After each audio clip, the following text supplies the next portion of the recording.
so this discussion, which is about Chinatown, I just want to set the framework. We almost need to talk about it metaphorically as well as literally. Like, right, because there's a Chinatown, the gateway, the symbol, the clearinghouse, the mouthpiece to the rest of the country or to the world about what this ethnic heritage is about. And then there's a physical issue of how do we maintain a kind of stability or a kind of equilibrium within these geographic boundaries. So a lot of the issues that were relevant decades ago are still relevant today. But I think the pace of change and the complexity of what we have to deal with, a lot of what the social organization have to deal with in Chinatown today, is just so magnified just because of the fact that, for example, the Chinatown here is really now more of like a central node for a lot of other satellite Chinatowns and maybe Chinatowns in their own rights. But we have a mobile population, and so what does that mean for services? What does it mean for our housing? The question becomes, how do we as an institution continue to share that history of Chinese in America, the range of identities from those who have been here before I came, the first generation, to the immigrant generation, my first the Hong Kong generation, to the Fukinis now, to those who have been here and settled elsewhere in Uptown. The challenge for the museum, and this is something that I think is great about this conversation, is that it's how do you engage people from outside the Chinatown community with the Chinese community. I feel like before we even go into talking about what would we like to see built, you gotta ask yourself, what are the needs of this community? 13% of the population here in the city are Asian Americans. And of that 13%, the number of Asian American kids that are in New York City public schools is around 150,000. Half of these kids are born in poverty. 1 out of 3 are the only ones who speak English at home. But their parents can't help them with their schoolwork.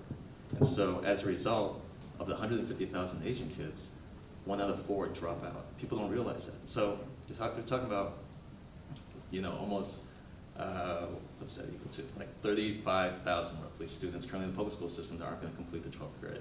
What is the type of facility, if it's a facility, or what are the type of programs that would be able to help bridge all these gaps?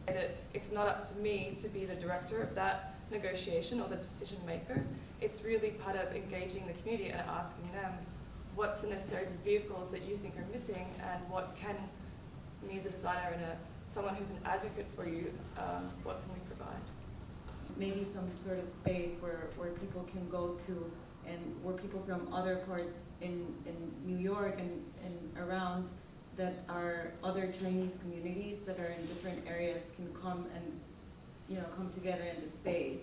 And I think that's also kind of a challenge for MOCA, and how to get involved people that are outside of this geographical area. There's been a lot of discussion about Chinese leaving Chinatown, and I'm one of them. My family is actually one of them. In the grand scheme of things, that might be okay if that's part of the American dream and part of the reason driving you to come over here. I don't want, but my big fear is always Chinatown, the tourist jewel, getting in the way of the real community members getting what they need to get onto that ladder and start climbing up. Part of the issue that I could like to posit in terms of a way to sort of move forward is also a concept where empowering immigrants to actually start things.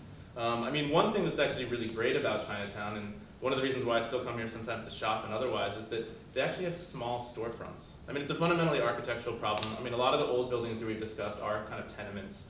But there's no room for a Barnes & Noble. There's not that much room for a Duane Reade. There actually is a sort of infrastructure in this neighborhood that does produce the possibility of being able to get something that's a small plot and start your own business. I mean, that is a fundamentally American thing. And I think there's actually a really great aspect of Chinatown that produces that. So while I can't think of a full project for that space, certainly one of them would be to not have any mega stores on the first floor. I think just purely housing or purely this and that will definitely not be something that any of us would be thinking of, I think. But I do agree that with all the conversations that have been going on, that this is an issue that cannot be solved by physical plans and physical environment alone. It is really about, I think, any infrastructure, built infrastructures to support the evolution and growth of human activities and endeavors and aspirations. There were a lot of protests, counter-protests about what should go into the requirements of the development of the 9 parcels. And just so everyone here knows, I'll tell you exactly what the community asked for. You know, I mean, there's full disclosure, actually, I'm a appointed member of the community board myself. There will be 1,000 apartments. 500 of them will be affordable with a range of income bands. There will be a set aside for a school building, a public school building. There's a set aside for a public park. There's a community preference so that no single retail can be over 30,000 square feet, meaning this is the anti-big box requirement. There has to be local retail in terms of the Essex Street Market. The merchants that are there have to be relocated to a brand new facility built by any developer who lives on the site. There's an expectation of Chinatown that that you could only engage when it's really inexpensive.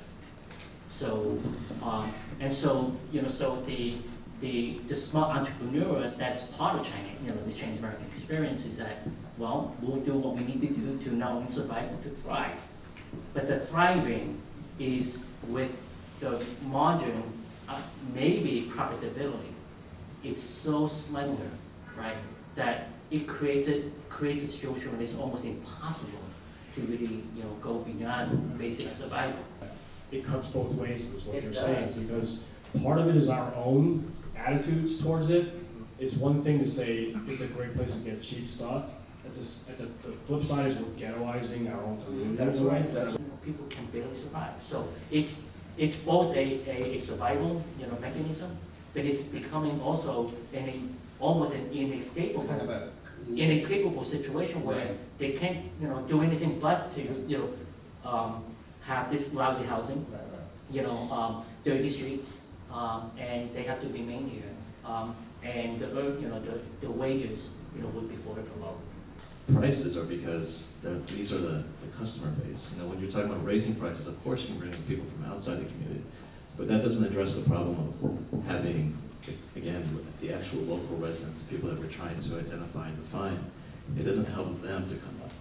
Just providing affordable housing is not enough, because, how they're gonna live? They will need that $1. We are exploiting that $1 dumpling, although we can spend a lot more.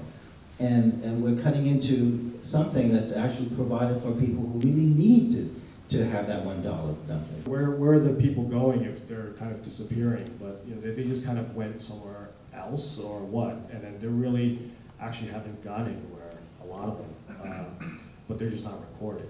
Why? Because what might happen is they went into another unit that they're stacking up, or there's like 2 or 3 households now sharing an apartment, splitting the rent to make do. And they're not going to be the same folks that can, send back their census form, when they have 10 to 15 people in an apartment. The subtext behind the physical plans. So what is the subtext, and how do we pull out the subtext for this community? I think that's something that we need to do, and I think MOCA as an institution can be a facilitator, an interpreter, and one who can really pull out the core desires and aspiration of this community.